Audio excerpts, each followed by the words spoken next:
Guys, welcome back to the Mobili Mogodi YouTube channel.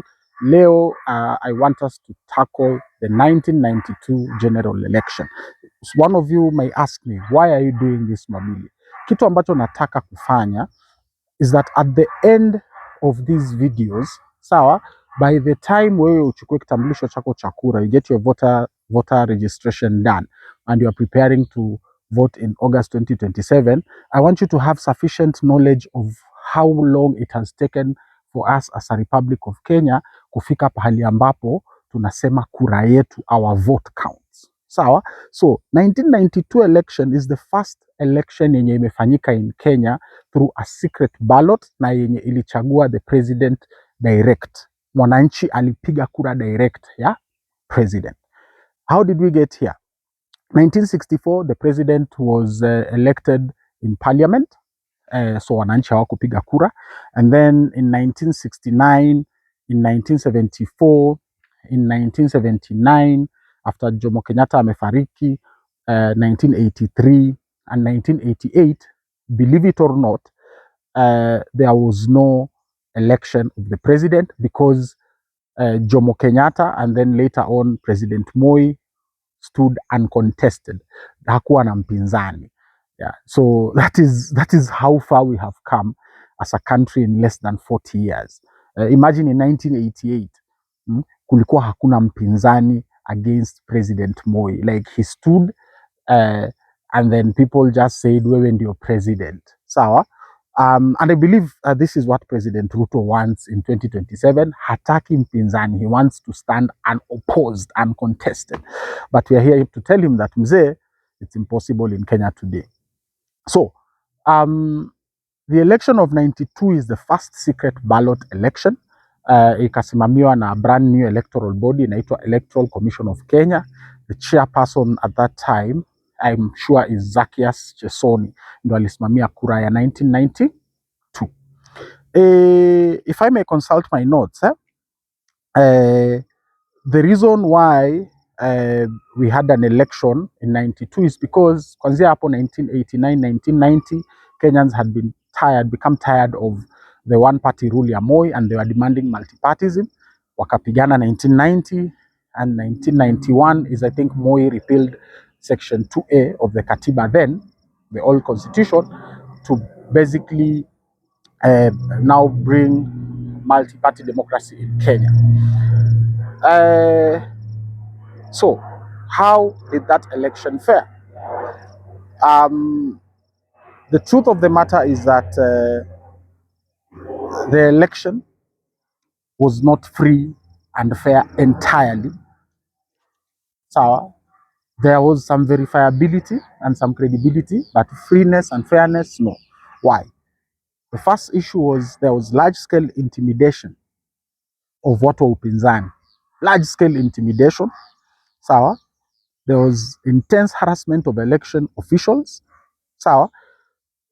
Kulikuwa na ballot box stuffing, especially in areas za penye kama ni Moi ndio kwao, huko Kalenjin land, hata Central kwa kina Matiba, kwa kina Kibaki.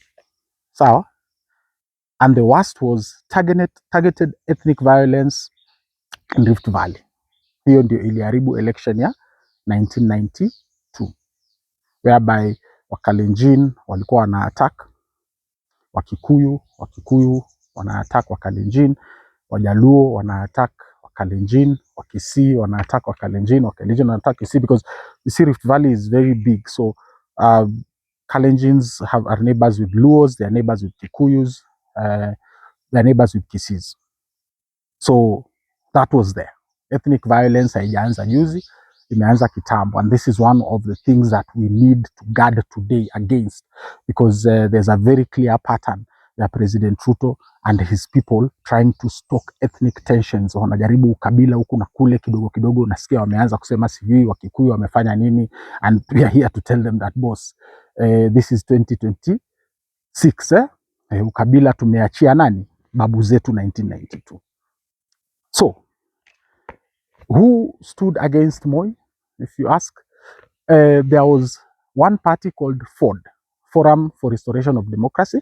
It was founded by Kenneth Matiba ikakuwa founded na Jaramogi Oginga na Martin Shikuku. Sawa? These three people, if I am right, some of these things you might correct me. Kama niko wrong, go to the comments, please, nirekebishe so that we can make the record straight. So this party was formed, and the flag bearer was Jaramogi Oginga Odinga. At that time, ilikuwa inasemekana that he has the biggest numbers, so he should vie for the presidency.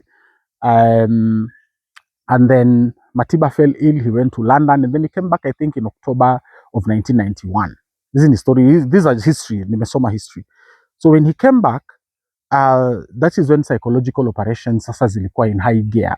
In those days of our grandfathers and our fathers, Matiba aliporudi kutoka UK from treatment, Moi akaorganize goons, sio wakwenda kudisrupt, wakwenda kumsifu Matiba. So when Matiba arrived at the airport, he thought that hakuna umati and yeye, he is the rightful guy to do what? To kick out Moi.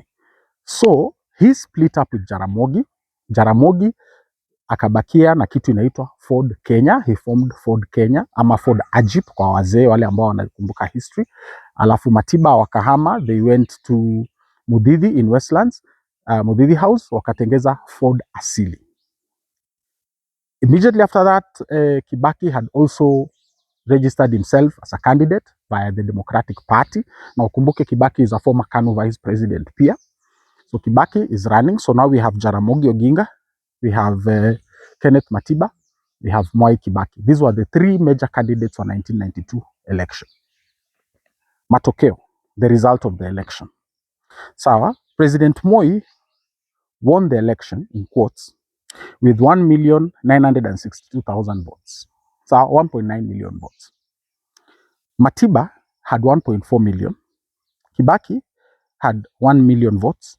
Jaramogi had 944,000. Ukicalculate total ya these three opposing guys, Moi alishindwa na 3.45 million. Alishindwa na around 3.5 million votes. By nani? By Matiba, Kibaki and Jaramogi. What does that mean to us today? If Matiba, Kibaki na Jaramogi Oginga Odinga wangeshikana, if they had come together, sawa, if they had come together and stood together, Moi would have left power in 1992, and I have no idea what Kenya tulikuwa tunaongelea about today. Moi was what is called a minority rule president because he did not have the mandate of the majority. Alikuwa na only 36%. Moi only had 36% of the vote. That means he did not have a popular mandate. Yeah. Voting is about giving leadership mandate. So Moi did not have a popular mandate. That is a fact of history.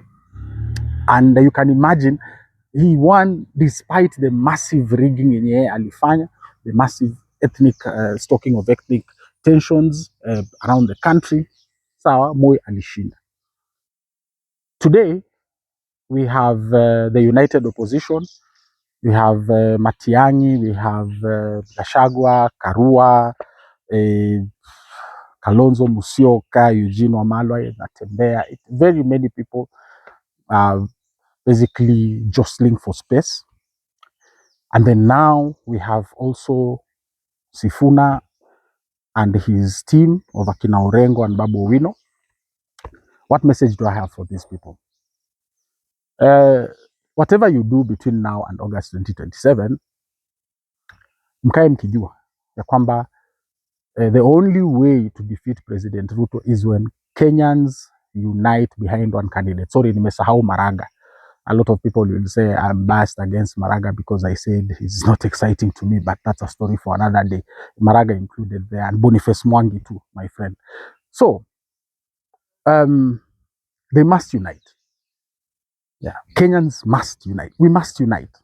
Otherwise, tutabakia na hiyo upuzi ya 1992 whereby Ruto anapenya katikati, sawa, and he wins the election. So whatever it is that Matiang'i does, whatever it is that Gachagua does, and a lot of people don't want Matiang'i because his past is tainted. Gachagua is just Ruto, the opposite side of the coin. You know, all these people, Kalonzo Musyoka is Kanu Damu, there is nothing there, we all know that. So